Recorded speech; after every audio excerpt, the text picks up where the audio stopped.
Hello there and welcome to the latest Blood Red podcast from the Liverpool Echo. I'm your host Joe Rimmer, joined today by Ian Doyle. How are we, Ian? Okay, you? How are you shaking your glasses at me? That's my... Oh, yeah, I was going to make a very non-contemporary reference, so continue. Okay. Okay. Theo Squires I just is here couldn't as be bothered well. explaining it for anybody who didn't know what it meant. Theo Squires is here as well. You had a nice weekend, Theo, at the F1? Yeah, lots and lots and lots of walking. A bit wet on Sunday, but yeah, it was nice to get a few days away from the madhouse. But now back and ready to pod. Let's do it. Lots to talk about, to be fair. It feels like... Yeah, there is. I've got a full list of different things. Many of things we've talked about previously, but we can talk about them again. Before we do so, let's give a shout out to our sponsors, NordVPN. VPN's more popular than ever at the moment. Apparently. So, that's what I've been reading about. Theo told me, actually. He said...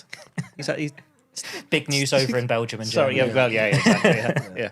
But our friends at Nord have launched Saily, which is an eSIM service app brought to you by NordVPN. They offer you affordable prices. They help you avoid scams, protect your privacy, give you 24/7 support, and of course save on mobile data while you're roaming. You can choose from several affordable eSIM data plans in over 200 destinations, and with Saily eSIM, you'll always have connection when needed. So download Saily in the App Store and use our code BLOODRED at checkout to get an exclusive 15% off your first purchase. And for more information, please go to the episode description box for details and click saily.com/bloodred. We've been there all the way with Nord and Saily, haven't we? We have, yeah. We should point that out. Yeah. None of these people are just turning up to it last week or so for some reason. Can't imagine what it is. Although Theo did tell me. Moving on. Please give us a like, subscribe. Press the bell. Press the bell. Ratings as well, please. Give us some star ratings make 4 on or 5. if If you're going to give us 3, just don't bother. Yeah, don't do that. Leave us a comment. I quite like reading the comments, so please do. If you're on YouTube now, leave a comment or a question, and I will try and put it to the guys as we go through the pod. We got an email, didn't we, after the last time it was you and me about our pronunciation of player names? Yeah. Ekatike, I think, is what we've decided. Yeah, I realised when I was away. It's Ekatike. Hugo Ekatike. Tell you what, though, I saw a fair few Frankfurt shirts whilst I was in Belgium. So did you? Yeah. Where was that? I wondered where that was going then, but... Anyway, thanks for that. He was popular with them. I don't actually have many questions. I always say you can send me a question on email, joe.rimmer@reachplc.com. Always happy to take the questions and ask them to the guys in the pod, but I don't actually have any today. I do have one comment. We'll come to the game shortly, but I'll read it out because I'm fair. I read them all out. And Jason Potter wasn't really happy with what he saw on Saturday, and minutes after the game ended, he said, "From what I can see, Liverpool this season have spent money on a load of rubbish. The defence is a shambles. I know it's a friendly, but AC Milan are garbage now. Franco Baresi stated this is their worst ever side, and they outplayed Liverpool. They won't finish top 4 this year." So, I mean, okay, right, I'll pick him up on one thing. They didn't outplay Liverpool at all, did they? Let's be honest. They just hit the ball really far and ran after it. And it worked, so why wouldn't you do it? But, we can do the... Are we going to do it in the game? we will talk about the game. No. No. I'm the host of this podcast. All right. You don't decide. I used to be the host, so, used to be. Little power struggle. Okay. Everybody used to be something at some point. Anyway. So profound comment, wasn't it? Thank you, Jason, for your email. Please, if you'd like to ask me a question, joe.rimmer@reachplc.com, and we will chat about it on the pod. But for now, I'll keep an eye on the comments and we will crack on. We're going to start with... Jono's very loud, isn't he? Jono's shouting capitals all the time. Jono, keep your voice down. Aaron Thompson trying to get some kip here. Right, let's start with, because we've headlined the podcast on him, I always think it's fair. Let's start with Alexander Isak. Theo, you wrote a story this morning. Eddie Howe's been talking about him.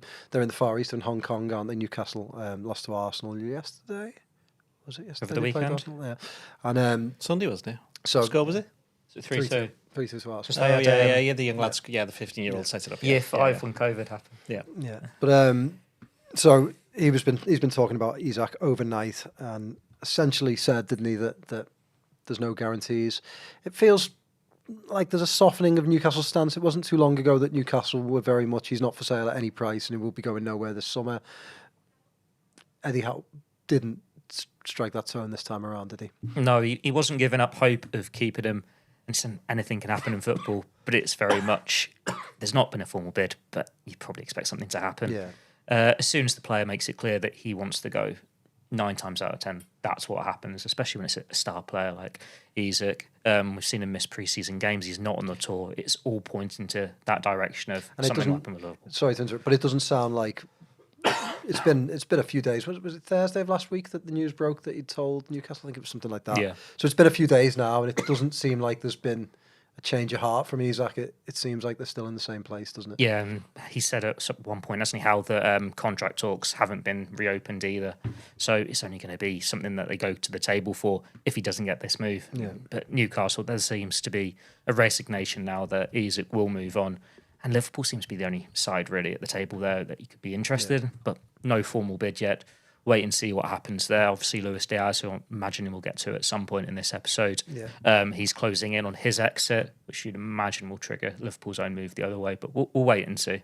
Yeah, and there was no sign of Isak in their kit launch pictures on Chronicle Live, our sister site, saying that they believe he was part of that kit launch, but Newcastle chose not to release him as part of the pictures. Do you feel like there's a bit of a change in Newcastle's stance? I think I wouldn't say I feel sorry for Eddie Howe, but he's been put in a completely impossible situation because he can't promise Newcastle fans something that he doesn't know the answer to. But at the same token, he can't run the risk of upsetting a player that may not leave, and then he's got to, work with him as he has done successfully for the past 3 years. Work with him after September the 1st. So it's a tricky one for him because, of course, Liverpool haven't said anything publicly, even though we know quite well they want to sign him. And if it looks like Luis Diaz, they are, clearing the decks for a move. But Liverpool don't have to say anything, and the pressure's just been put on Eddie Howe because obviously they're playing games, and the way that they're playing games at the moment on tour means that they're having press conferences as well. Because sometimes when you have friendlies, you can just press conferences, has he? After the game, yes. After the game, yes. Post-match, yeah. right. So then that'll be because of its own reasons with what happened. Yeah, and so they got their own commitments, which were already decided before any of the Isak stuff happened. So it'll be tough for him, and it's again without this becoming the Newcastle podcast, but it's happened a few times this summer. Yeah, they've been struggling because it's linked into what we have to look at what's happening at Newcastle. They've been struggling to buy players. They just missed out on Trafford, didn't they? He's gone to Man City. They could be signing Ramsdale, which means they're getting relegated. Yep. I don't think Newcastle's going to get relegated this season. To be fair, why is that? Is Ramsdale relegated? Been relegated with Southampton, Bournemouth, somebody else, Sheffield United. Yeah, Sheffield United. Yeah, no, might be another one in there somewhere. All right, didn't know that. So anyway, going back to Isak. So Newcastle, ideally they don't want to sell him. Obviously, he's a great player. I know what Theo was saying before. 9 times out of 10, when a player agitates for a move or says he doesn't want to play there anymore, then they tend to leave. Liverpool stuck their heels in with Luis Suarez, and that paid off for them the following season. They nearly won the league, and then it paid off for Suarez. Instead of going to Arsenal, he ended up going to Barcelona for £25 million more than the £40 million and £1 that Arsenal were offering at the time. So there's an example of how Newcastle could play it, but I think the way things are now, this is just like the start. The pressure that's going to be on them without Liverpool even doing anything. I mean, I know from whenever one of the aggregators takes one of my passing comments in my stuff out of context and somehow, me writing, oh, by the way, Liverpool are still interested in Isak because it's passing it off as a new news story. The amount of comments underneath from Newcastle fans saying, this is rubbish, why don't you just make a bid then? And it's like, well, it doesn't work like that. Liverpool are just going to let this kind of, not fester, but like stew for a little bit longer. And when the time's right, they will make a bid. They are 100% going to make a bid for him. 100%, as far as I'm concerned. Now that is the thing that will be clipped. But is that your opinion? Your opinion? That's my opinion. But also, it's based on producer Ian's already marked down. Yeah. So it's based on all the evidence that we see. Yeah. Let's just say Isak wants to try somewhere else. Where else is he going? Who has been linked with him strongly? Who Arsenal looked elsewhere. Yeah. Arsenal thought he wasn't going to sell it. Then Newcastle weren't going to sell him, and they couldn't afford him anyway. Are Real Madrid going to go for him? He's already had his time in Spain. But also like to who's the club who's enticed him to take this stance with Newcastle? Exactly, that's exactly it. So, and obviously Liverpool are long time fans of him, and we saw what Slot said in the past about him. And to be fair, anyone who watches football would say the same thing, but he's actually come out and publicly said it himself. So everything points to Liverpool making a bid. And in my opinion, 100% that will happen sooner rather than later. And if it doesn't happen, the fact that Liverpool have sold Diaz, or have agreed to sell Diaz, and they're probably going to sell Núñez, and you wouldn't be surprised if they sell Chiesa, it means that they're going to be signing another forward. And who's that going to be? Well, we've got some good questions and good comments coming in. Before we get to them, I just want to ask you, Theo, because I haven't seen you really since the news broke, that Isak is sort of pushing for a move. What do you think? But are you excited by it? Do you think it's a good move for Liverpool? Are you a bit surprised? I was a bit surprised once Liverpool signed Ekitike. I thought that sort of signalled that they were out of the running for Isak, but clearly not. So, what are your thoughts? Yeah, a little bit of surprise, because when Newcastle were originally planning to play both of them, get both of them, everyone scoffed, going, "Oh, it's going to be one or the other." So for Liverpool to actually pull off Newcastle's transfer plan would be a bit of a surprise. But then Liverpool do need that centre forward, and they're going for one of the best around. Erling Haaland, I think we'd all agree, is the elite one, along with Mbappe. But then it is Isak. He's been the star player in the Premier League in that position last season. He's been magnificent for Newcastle for a number of years. We knew Liverpool wanted him when he joined Newcastle in the first place, only to move for Darwin Núñez.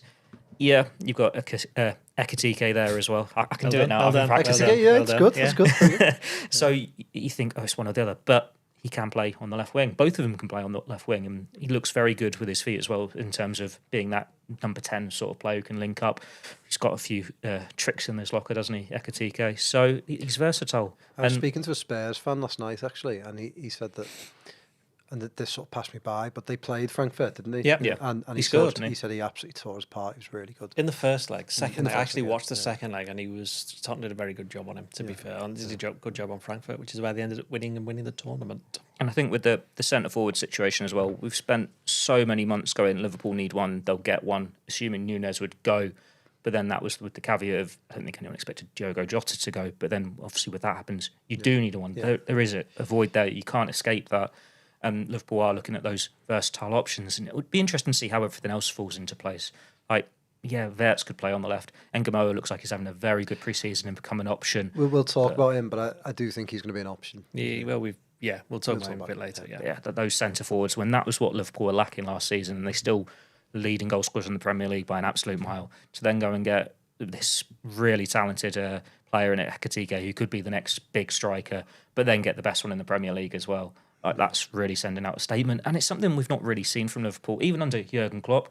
They'd have to really fight to get those marquee signings in. This is like Manchester United in the 90s and the noughties under Ferguson. I said on Friday. It's nice, isn't it? Sorry, I didn't watch. I was watching cars go around in circles instead. It's a shame. But yeah, it just shows you this position they're in now compared to in the past. They are the leading side in England, and if they go and have a good go at the Champions League, we're talking top 2 teams in the world. Yeah. Got some good comments here, so I'm going to read a couple of them and then some good questions as well. Silkungan, I hope I pronounced that right. As a Swede, in brackets, not the vegetable. I'm delighted. Thank you for clarifying that. Easy mistake to make, obviously, I'm delighted that 2 yellow-blue strikers are in such high demand. Too bad our national team's defence is a shambles. Speaking of a defence, Liverpool need a centre-back desperately. Yes, agreed. And Dylan Edwards says...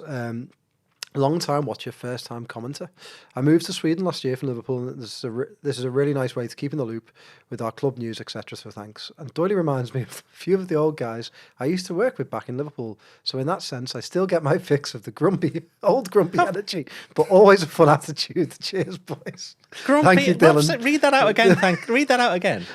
Doyle reminds me of a few. No, but the grump. Don't just get to the grumpy bit. So I still get my fix of the old grumpy energy, but always a fun attitude. There you go. That's okay. I don't mind being grumpy for a number of weeks now. You've been really cheerful this summer. I've been getting, to be fair, lots of people saying, like, why are you being so positive on these transfers? What is wrong with you, kind of thing? And I am going for a checkup soon just to check. So we'll get some more. We'll have our normal pre-season predictions, and we'll say Liverpool third, Arsenal win the league. That's it. We'll know he's back to normal when Liverpool are 20 points clear after 37 games, and he says Arsenal are favourites to win the title. Arsenal were favourites until they weren't. Let's just not do this again. Let's not do Difficult this for again. Liverpool now. Yeah, difficult. That doesn't. Yeah, it doesn't mean that I think they're going to win it. Oh, seriously. Anyway, Isak. I'd heard a couple of weeks ago when the Ekitike HSN stuff. says Ian has been different class this summer window. We did work out the other day that's your dad. But Yeah. Is that because he wasn't on for most of the summer when he was Yeah, having his dog? exactly. Yeah. So the I'd heard that don't be surprised if they try and get both of them, and I just thought I can't really see it for two reasons. One, where would they spend? It turns out, what was it, 69? It could be 79 million on a striker who plays down the middle, and then spend 120, 130 million on another one. That was the first bit, and the second one is I didn't think Newcastle were under any obligation to sell, and I didn't think Isak would be somebody who would agitate properly for a move because he's quite popular up there in Newcastle, and he's ended up scoring the goal. It's won him their first domestic trophy in 70 years. But obviously then it emerged that Liverpool view Ekitike as a kind of a more versatile striker, as Theo said before. And then he said to Newcastle, I quite fancy a different challenge. And then suddenly it's like, oh, well, there's the two boxes ticked. So, yeah. It's the politics at Newcastle as well when you read into it in terms of he was promised a new contract. That didn't come. People in charge of the club left the club. The new sporting director comes in, chooses to prioritise Anthony Gordon instead after he nearly left Liverpool last summer. Now he's gone as well. And their wage bill, they can't afford to give him what they want. Like I know he was reportedly asking for 300,000 and you wouldn't expect he'd get that at Liverpool, but he's still going to get considerable more than 150 or whatever you could get at Newcastle. I almost don't even think for that. It's hard for us to comprehend these numbers, isn't it? Because they're so big. And it's almost like it isn't even about the numbers themselves, but it's what you're comparatively on to what your teammates He's put in are. a big number, so Newcastle can't pay it. So exactly, there's that. He feels as though, well, you're paying this person this amount, and I've done this, so surely I should be this. And I understand the way things work, and I don't want to upset the wage structure too much, but I do actually genuinely think this. And they've obviously not been able to do it for whatever reason so far. I think it all started really with the comments from his agent, which some people are saying weren't even really comments from his agent. Where I think at the time I wrote something like he's played a blinder for him, hasn't he? Because at the very least he's going to get a new contract out of Newcastle and get more money. But it seems as though it is more fancying a different challenge. I mean, what is he? He's been there for 3 years, cost 60 million. They're going to double the money on him, and he won him a trophy. So he can't be criticised for what he's done at Newcastle, but it's always about how you end up leaving a club, as we've seen with Trent, which obviously divided the fan base at Liverpool. So there's ways to do it, and I think that is what we're in at the moment. Liverpool, say, aren't obliged to do anything until they actually make a bid, which, as I said before, you can clip it again. In my opinion, they 100% will do at some point. But Newcastle are in that kind of limbo of, right, we want to keep him, but we know he might go. He's told us that he quite fancies going somewhere else. We've possibly got this club that's going to spend all this money on him and give us this money. We need to try and find some players to replace him first, which is, I think that is why no bid's gone in yet, because I think everyone's playing that little game of just hanging around and waiting and see how all these things fall. And I'm sorry, you carry So on. I was going to say, but obviously the other complication of all of this is Newcastle play Liverpool in the second game of the season, which is a week before the transfer window closes. And I know there's two contrasting opinions. One of them is Newcastle won't want to do anything until after that game, and then leave it to the last minute. But my view is that they want to do it as soon as possible, just to get that out the way. And I would imagine he wouldn't play in that game anyway, regardless of who he's playing for. Surely, if they want to move on with their replacements, Well, and their exactly, plan, they're going to have to get it done, aren't they? And I think Because they've got to think about themselves, haven't they? I wonder in the next week or so, Diaz will go, whether Newcastle will have to just make a decision on this and either stick to their guns and say, right, you're staying, even if you're unhappy, but you just get over it, or they go, you know what, they'll go back to Liverpool and say you're interested. If Newcastle come out and say, right, you are definitely staying, then that's the end of it. That is absolutely the end of it. But they haven't done that, and that's why poor old Eddie Howe's been left in the situation that he is. That we would explain. Well, it's a similar situation. It's a similar situation between both players. Like I know there's 2 year age difference between them. But Liverpool were happy for Diaz to see out that contract and go on a free transfer. They've had his best years. He might go and have a couple of good years at Bayern, but you say this is his peak. He's been at Liverpool. He hasn't done enough to get that big wage. So he's looking at it and going, I need to go now so I can get that big contract going into my 30s. Whereas Isak, whatever he signs now, 5-year deal, that takes him into his 30s. Yeah. And he wants that big money as well. And if it's not offer on Newcastle, it makes sense for him to go. And if he stays put, he's risking, say, an injury and the interest isn't there in a year's time, or it's treading water again with Newcastle. You go in the Champions League, you get knocked out round of 16 group stages or whatever. He wants 240 Newcastle here, isn't he? He Yeah, wants he's to take that treading step water now with whilst he still Newcastle. He can. literally just He did loves- win the League Cup. He loves clip that so we can get on to Geordies. Yeah, something. Andrew, hi, everything is black and white. Here's Theo. Well, we've had it with Coutinho and all these players in the past before, haven't we? Why did you have to mention Coutinho? Yeah. It's the Come exact on. same situation there as well. It is. And I think it's part of the process for Newcastle. They are upwardly mobile. They're trying to get to a certain place, and they're buying better players. And those better players will want to go to bigger clubs as part of that. That's what happened with Liverpool and Coutinho. It's part of the process. Until you get there, players are going to ask to leave, aren't they? Liverpool have got there, so now they're still losing players. They lost Trent, but yeah, I think for Newcastle, they're probably just going to have to make a call on it. Oren Thompson, you asked us a question. I hope we've kind of answered it. He asked about Ekitike being more versatile. We still haven't Isak seen him as play well. for Liverpool, have we? so, So yeah. we'll see it on tomorrow when they play Yokohama F. Marinos, apparently it's pronounced. I know they can clip it any way they want, but I did think it was encouraging seeing him in the thick of things in the training session, and see him to be. He seemed to, he scored one with his head, didn't he? And then a couple on the ground. So yeah, it's Did you see the one he scored in France training that went viral a while back? That's doing the rounds. It's like he controls it, but then like backheels it on the volley. Oh really? So I'll show that off. You've never done that? Honestly, Theo can't do that when he's got tracky bottoms on. Right. Trying to foot the ball. And by the way, you're not that popular because Russell says Doyle must be sick of seeing Liverpool finally spending like an elite club now. All those years lambasting true fans who here only we go. wanted what's best for the club. So that's all you've done. I know. For years. Let me just look back at the honours list from. Oh yeah. Okay. Right. it'd been one of these books, won't it? We'll bring one of them down. Let's move on slightly. Let's talk about Luis Diaz leaving. Again, I was speaking to that Spurs fan last night, and he said, 65 million for Diaz is amazing. I never thought he was that good. And I was like, he is that good. He's just won the league with Liverpool. He's been really, really good. I get why they're selling him. He's a sellable asset. He's 28. There's the contract situation. And I think it's the natural time for him to move on. But I'm a bit gutted because I think he's massively underrated, and he's been a huge part of what Liverpool have done in recent years. The revisionism about Diaz started last year, the minute that Newcastle tried to sell Anthony Gordon to Liverpool. Yeah. And everyone was like, oh, get rid of Diaz, he's rubbish. And it's like, well, he's clearly... Before, when you and me were in Austria, that there was rumours at the time saying that the club weren't happy with his goal return. But then he went and scored. And he started the season really well. So it's always been...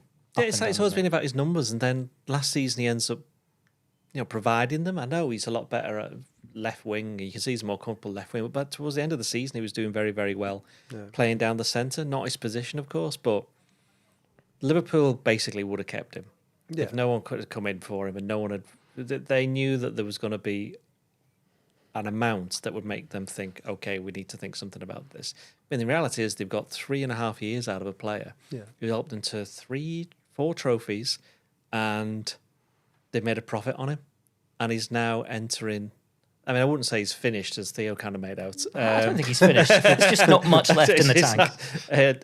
I think he'll do really well at Bayern Munich, and the fact that I think if he'd have stayed, he would have played most of the games. As far as I'm concerned, he would have played most of the games, because I know he had one injury that he aggravated, wasn't it? And it was a bad one, but he's been available almost all the time since then. He hardly ever gets injured. Both managers said it as well, isn't it? Well, the fact that he's always in the starting 11 tells you everything you need to know. And so that's how important a player he's been since he came to the club. So they're going to miss him. Yeah. But it's up to the others to step up. Yeah, agreed. Yeah. My issue with him was he was just a little bit inconsistent. So he'd start the season really well, he'd finish it really well, but in the middle, he just wasn't quite the same player when the clocks changed. When it was a bit colder, He did get good numbers last year in the final third, but you still expected to see a little bit more. Like, he'd go away for Colombia, and he did this in June, didn't he? He scored an absolute worldie, beating players left and right. So we didn't see enough of that for Liverpool. He was a very good player. He wasn't quite as good as Sadio Mane before him. And like, Liverpool would have happily kept him. The difference is here, he has asked to go. So it seems like a good time for Liverpool to look to upgrade or bring in the options, refreshing with a younger model. He won the Premier League. He scored, 17 goals in all comps? That's a good return for someone who wasn't in his best position. But I thought Cody Gakpo, until he got the injury last year, Cody Gakpo was better than him. Cody Gakpo's younger, who's offering more. I think Liverpool, it's the right decision for them as well. I like Cody Gakpo a lot. I don't necessarily think I agree that he was better than him last season. I think he had some eye-catching games. But what I loved about Diaz, and I think it will be interesting who replaces this for Liverpool, is that he was always an outlet, wasn't he? When Liverpool were under pressure, he would come and get the ball. He would move Liverpool up the pitch, and that was quite important.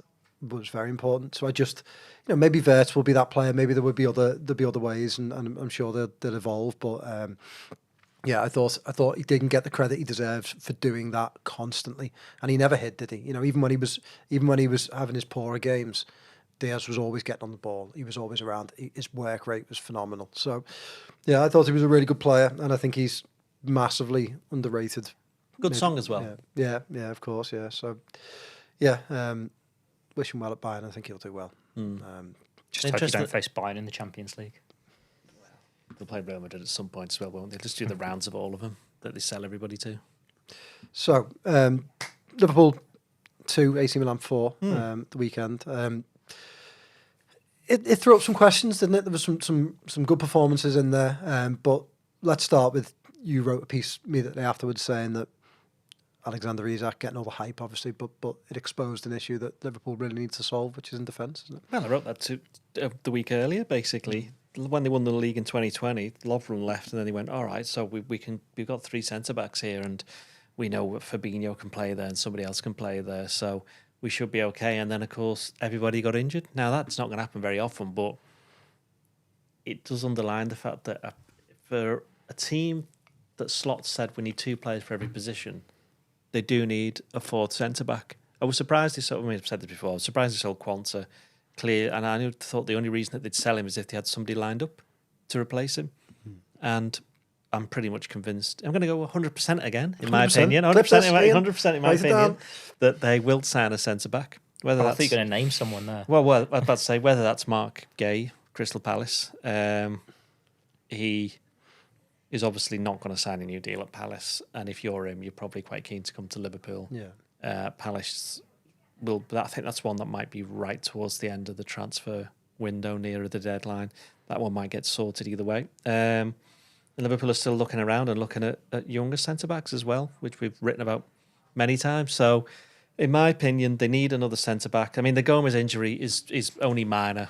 It's nothing too serious. But it does highlight the fact that he's only played a few minutes competitively since he went off against West Ham towards the end of last year. It's the last game of last year, wasn't it? He came back in the Plymouth game and then got injured straight away.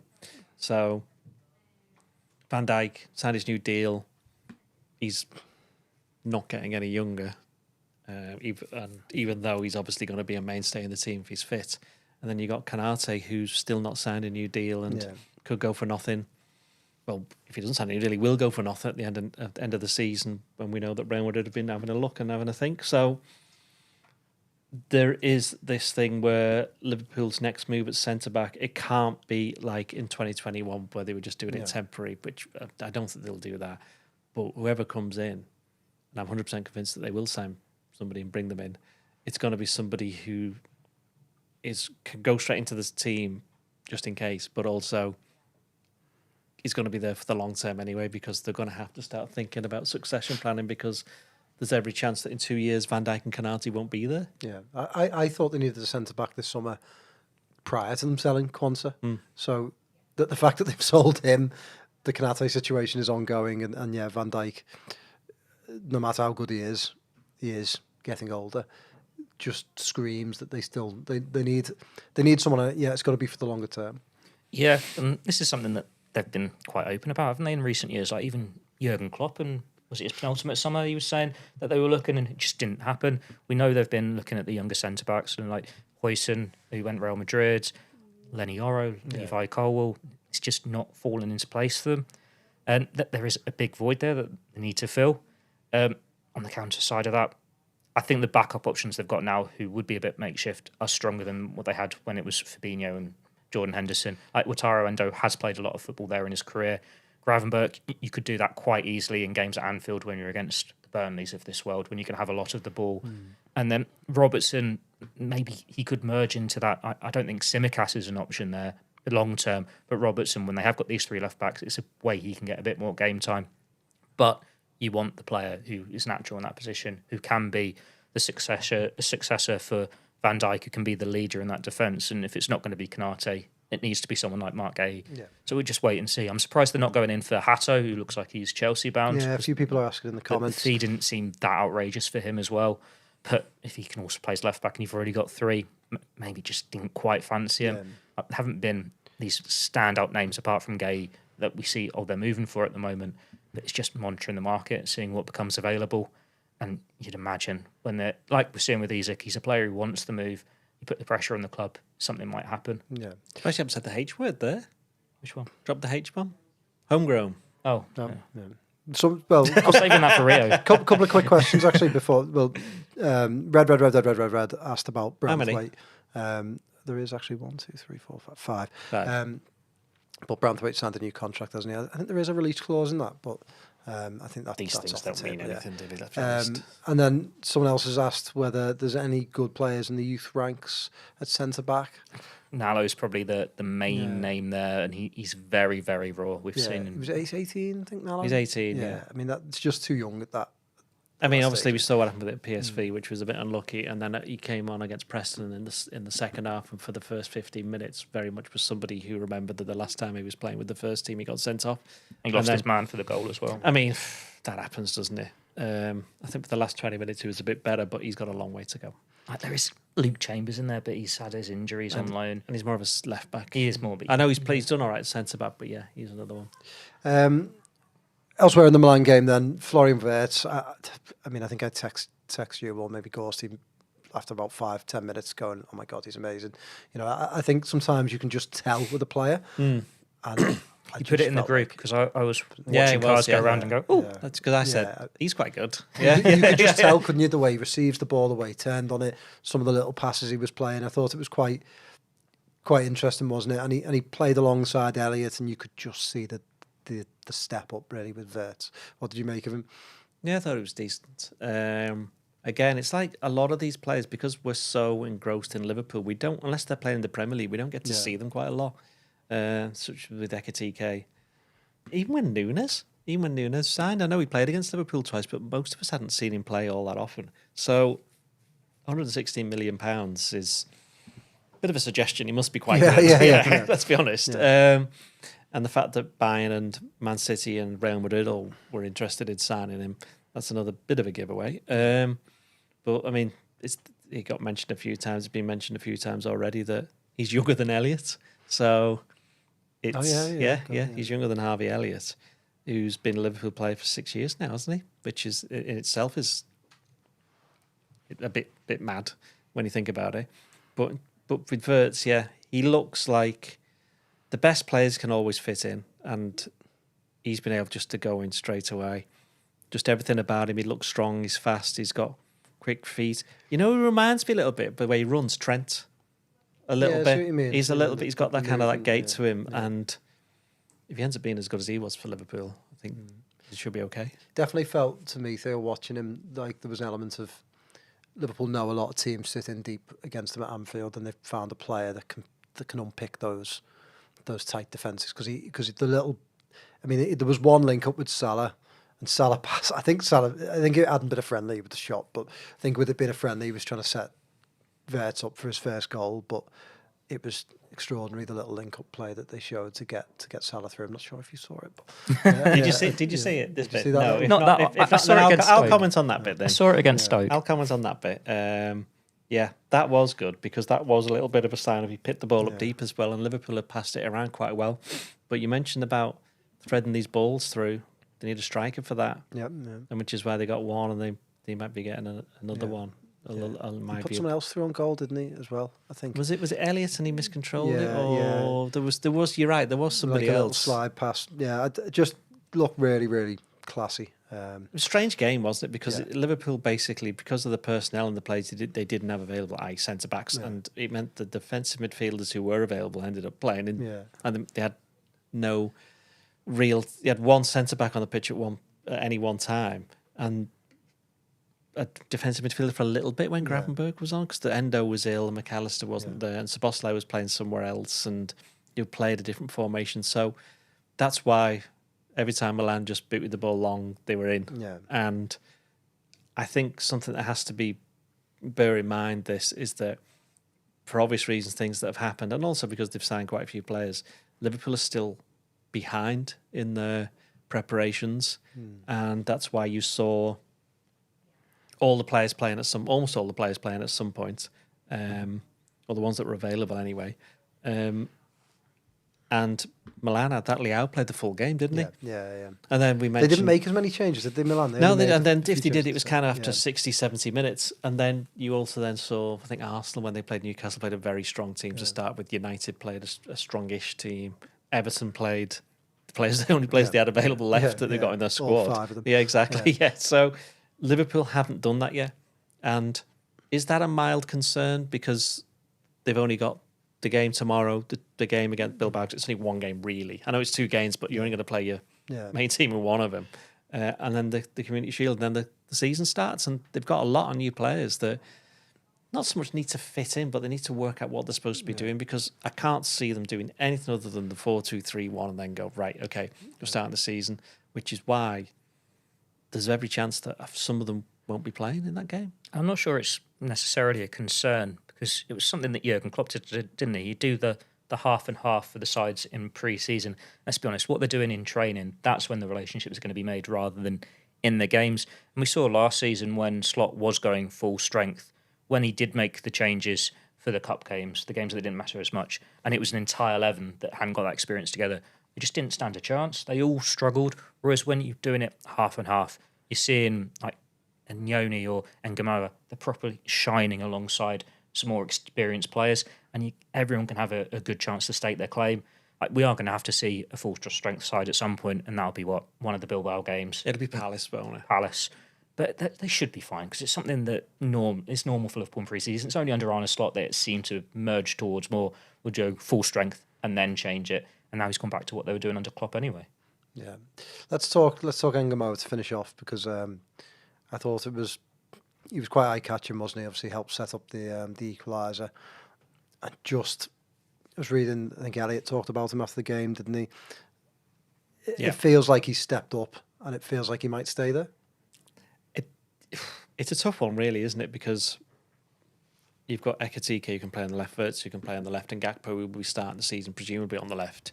Then you've got Ngamoa, or Rio, as he's got on the back of his shirt, which I thought was quite interesting. Is he branding himself already? I don't know. There's only one Rio in football. Come on. Rio talks. Anyway, yeah. I mean, we've mentioned him all the way through the summer, haven't we, since he started playing in these games, that he's somebody that Liverpool have got a lot of time for in terms of him training with the first team. He's already made his debut back in January, so he's already made an impact.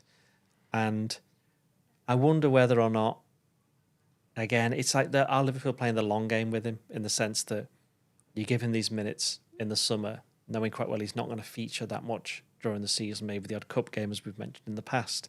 And then he doesn't get frustrated. He knows that there's this kind of like plan that he's, or a path he's got to follow. And he actually got interviewed. He got interviewed when they were out in Hong Kong by LFC TV, and he spoke about, it was funny because he said, "Oh, I got my first goal against Stoke." He says, "Yeah, let's hope that's the first of many." Like, and then he kind of like caught himself and went, "But a bit later on, he says, I know I've got to be patient. I'm still young. This, that, and the other." So he's in a rush without being in a rush, if that makes any sense. He's quite happy to grab every single opportunity that comes his way, but it's not as if he's going to be knocking on the manager's door on the opening day of the season if he's not in the squad. So it'll be interesting to see how he handles it, because once you've played alongside all of these, come back then. Sorry, Once you played alongside all these first team players, and you go back to under 21 level, it can sometimes be tough.